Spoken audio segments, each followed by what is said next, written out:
Bonjour à tout le monde. Comme chacun sait, le premier véritable code civil de l'histoire est le Code civil des Français, promulgué par Napoléon Bonaparte le 21 mars 1804.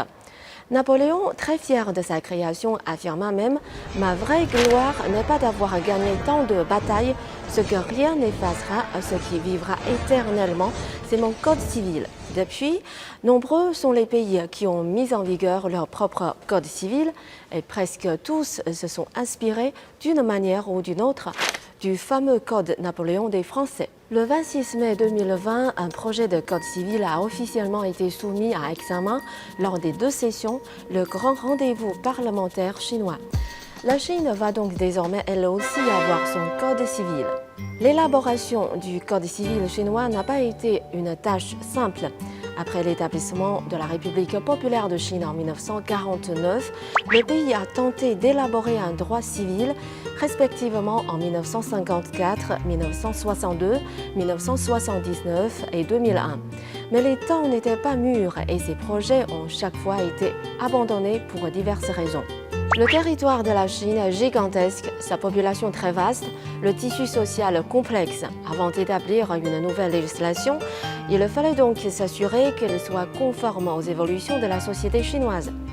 Faute de quoi, on serait retrouvé avec un code civil de pure forme, complètement détaché de la réalité et sans signification pratique. Parce qu'il était essentiel de mettre au point un code civil le plus adapté possible aux spécificités nationales, le processus constitutionnel s'est donc avéré long et complexe. Finalement, la décision d'établir un code civil a été annoncée en octobre 2014 lors d'une session plénière du CCPPC. La formulation du code civil a été réalisée en 2 étapes avec la plus grande minutie. Le système de droit civil chinois entrait alors définitivement dans l'ère du Code civil. Une fois complète, l'ébauche du Code civil a été dévoilée et publiée en ligne pour solliciter les opinions publiques.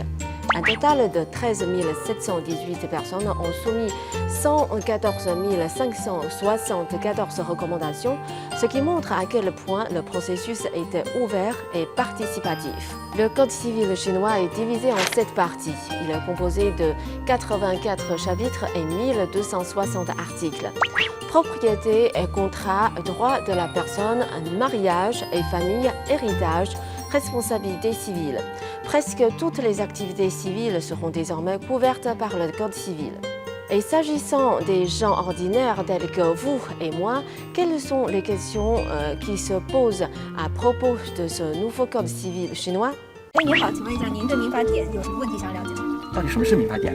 这个民法典是每个国家都有的吗？之前中国没有民法典，那它是靠什么来约束社会的？那民法典颁布以后会对普通民众有影响？ Ce code civil va avoir des répercussions sur la vie des étrangers en Chine. Munis de ces questions, nous sommes allés interroger un spécialiste du droit, M. Pan Deng. Écoutons les explications de cet expert.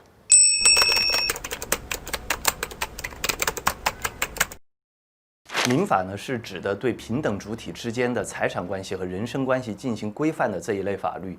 民法典呢，就是把这一类的法律把它全部组合在一起，同时呢，对法与法之间可能出现的漏洞、冲突或者不合时宜的部分再进行一次修改，这就叫做法典化。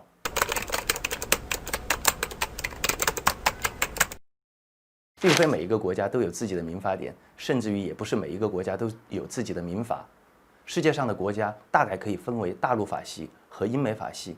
大陆法系主要依靠已经具有的法律文本来进行判案，因此呢，颁布民法和民法典的需求就比较现实。而英美法系的国家呢，大多是遵从于原有的法院的判案来对下一个案子进行判罚，因此呢，他们对于这种成文的法的需求就不是特别迫切。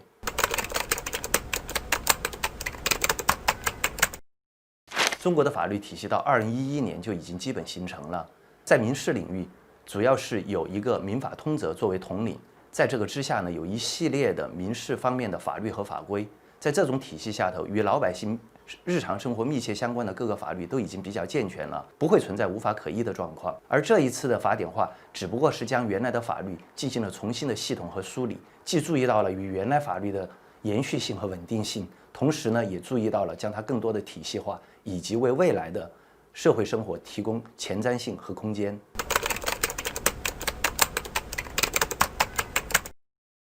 这一次民法典的颁布的过程中，的确也针对一些问题进行了重新的规定，让它更贴近现实生活的百科全书。比如说，这一次民法典第一次规定了居住权的概念，由此呢，业主就可以更好地进行自己的维权，实现自己对稳定生活的这种需求。另外呢，这一次民法典还有一个显著的特征，将人格权作为独立成编纳入其中。这从全世界的民法和民法典的编撰历程来讲，都是具有标志性意义的。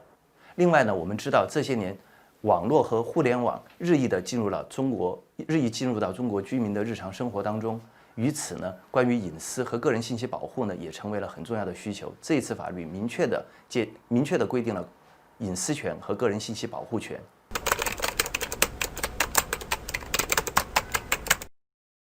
总体看来呢，这一次民法典在对待外国人的问题上呢，采取了更加开放的立场，几乎所有的地方都是将外国人和本国人进行一样的规定。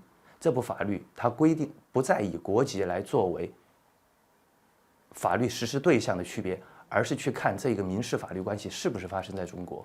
只要跟中国相关，那么外国人与中国人都同样受到这部法律的保护，同时呢，也必须同样的去履行这一部法律的规定。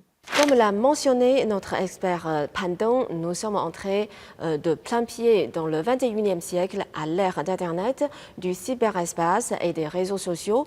L'humanité va devoir se confronter à de nouveaux risques et à de nouveaux défis, tout particulièrement dans des domaines comme la vie privée et les nombreux litiges liés aux technologies de l'intelligence artificielle.